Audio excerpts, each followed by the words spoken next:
Hey guys, welcome back to a new video. I'm Stephanie Fisher. I'm a licensed counselor here in the state of Michigan, and I'm owner and operator of In Progress Counseling. One of the questions that comes up that clients might ask on occasion is, Steph, do you believe in me? Do you believe that I can achieve these things in front of me that I'm working on? Do you think I can have relief from anxiety? Do you think I might have healthy relationship at some point? Do you think I'm going to know how to set limits with people? And first off, I'll give some sort of well, of course, otherwise I wouldn't do this job. I really believe wholeheartedly in our ability to change. I believe wholeheartedly in deciding at any point in time to do something different and to do something that orients us towards health. I believe that in my core, like it's a core belief that I run with. And part of that's lived experience of revamping, reshaping, overhauling, completely pivoting in life and finding ways to move me towards the things that feel and seem more aligned with kind of long-term goals, aims, objectives, and if all goes well, healthy outcomes. But one of the things I'll also adamantly insist on with clients is if you repetitively move in one direction with concentrated effort, you will see a payoff. That is not theory. That is just what happens when you go all in on a direction.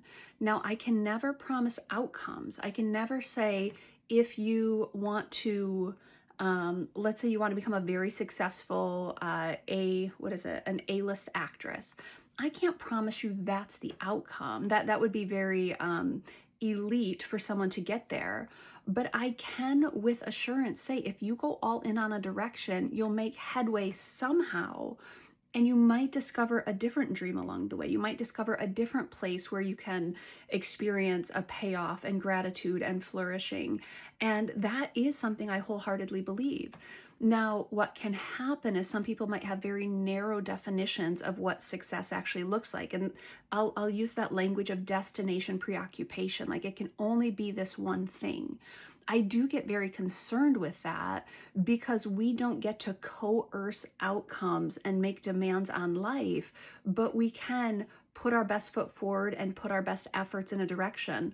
And there is typically payoff somehow.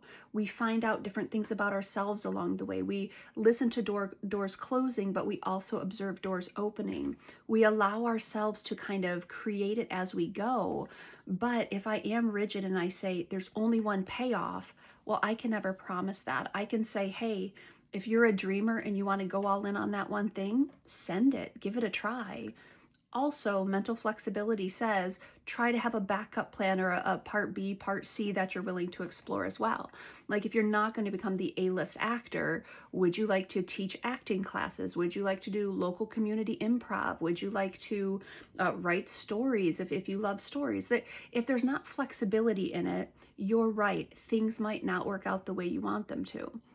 But concerted effort in one area with a spirit of exploration, it typically has some type of payoff where we figure out new things about ourselves as we go. We figure out new things about our options and our opportunities. We better understand what's off limits to me and then where can I proceed.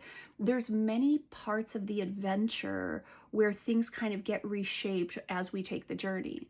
Now, when someone comes to me and they're like, hey, it's not working, guys, I have to be honest, I am a committed optimist. It's just part of my DNA. So I'm like, well, what if we tried a little bit longer? What might that look like? Or what if you pivoted in, this little direction? Would there be a payoff there? I do understand that I have that orientation and others might not. But I do, to a degree, believe that to be biblical. I believe, one of the cornerstone verses of my life is Galatians 6:9, where it says, and let us not grow weary of doing good, for in due time you will reap if you do not give up. And what it's talking about there is committed action and committed effort in one direction over time typically yields outcomes. I can't promise the outcome. The caveat for there is this awareness that it aligns with the kind of the heart of God and how I've been imaged and created. I really have to be working within my giftings, and I need flexibility, and I need time to let things develop, and I need to put effort in that direction. But it's really cool where that can take us. And so when a client says, do you believe that I can improve in this particular area?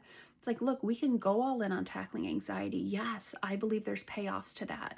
Can I promise you you won't have anxiety? Well, no, I actually don't think that's for your good. Anxiety is an agent or a force that moves us, and there's some positive expressions of anxiety. But do I believe we can tackle it and really diminish how distressing it is? Absolutely, I do. Do I believe that as you're in a life transition, you can reshape things in a way that is more congruent with who you are as a person?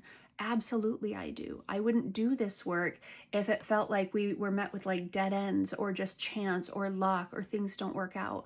I couldn't do this work, honestly, if that's how life unfolded. But I see clients again and again choose a direction, put committed action there, and then send it. And over time, things develop in cool and profound ways if you give it time, if it's committed, consistent action, and if it aligns with who you've been kind of imaged to be. Incredibly cool things can take place.